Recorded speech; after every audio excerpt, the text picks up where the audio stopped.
2019 October 4 அன்னைக்கு வரலாற்றில் என்ன நடந்துச்சுன்னு பார்த்தீங்கன்னா, உலக விலங்குகளின் தினம்.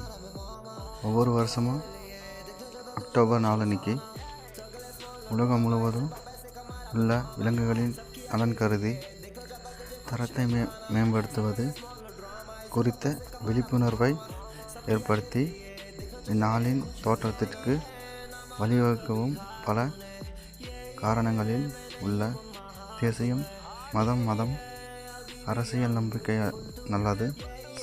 அல்லது சித்தாந்தம் எந்த தடையையும் இன்றி அனைவரும் இந்நாளில் சிறந்த விலங்குகளின் அடிப்படையில் பராமரிப்பவர்களுக்கு இந்த அற்புதமான படைப்புகளை நேசிக்கவும் உலக விலங்குகளின் தினத்தை பல அமைப்புகள், குழுக்கள், பள்ளிகள், தொண்டு அறக்கட்டளை போன்றவை உள்ளன.